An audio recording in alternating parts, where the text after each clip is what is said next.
Gubernur DKI Jakarta Anies Baswedan menyatakan saat ini kasus aktif COVID-19 di Jakarta tertinggi sejak awal pandemi pada Maret 2020, yakni mencapai lebih dari 17.000 kasus. Pemprov DKI Jakarta pun memutuskan untuk kembali memperketat penerapan PSBB sebagaimana arahan pemerintah pusat. Kasus aktif di Jakarta ini tertinggi dalam masa pandemi Jakarta. Selama 9 bulan lebih, angka 17.000 ini adalah angka tertinggi yang pernah kita miliki. Apa itu kasus aktif? Kasus aktif adalah jumlah orang yang sudah dites dan hasilnya positif, belum dinyatakan sembuh, baik yang dirawat di fasilitas kesehatan maupun ada di dalam isolasi mandiri. Itulah yang disebut sebagai kasus aktif. Di Jakarta, kasus aktif ada 17.383. Jadi, kalau kita bisa lihat nih, setelah libur 28 Oktober sampai 2 November, 10-14 hari kemudian melonjak, dan klaster penularan terbesar adalah klaster keluarga. Ini ada 40% dari kasus adalah klaster keluarga.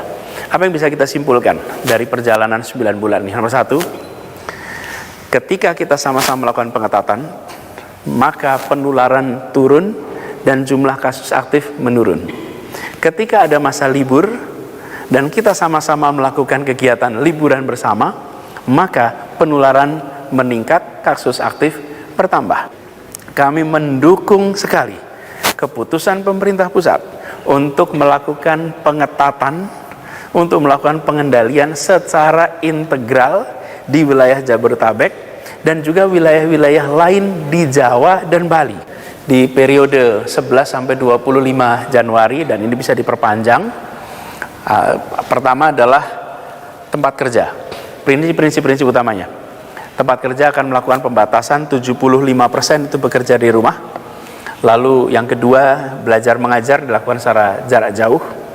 Yang ketiga, sektor-sektor esensial ini bisa berjalan 100%. Sektor esensial ini seperti sektor kesehatan, sektor pangan, sektor energi, sektor keuangan, perbankan, itu semua adalah sektor esensial. Kemudian pusat perbelanjaan itu dilanjutkan untuk bisa berkegiatan tapi hanya sampai pukul 19.00. Kemudian juga aktivitas rumah makan, restoran, dan lain-lain kapasitasnya menjadi 25% dan beroperasi sampai jam 19. Adapun untuk pemesanan atau pengambilan itu bisa beroperasi 24 jam sesuai jam operasional. Lalu tempat ibadah dibatasi 50% seperti sekarang ini. Fasilitas umum dan kegiatan sosial budaya sementara akan dihentikan. Jadi fasilitas umum di Jakarta akan dihentikan, ditutup.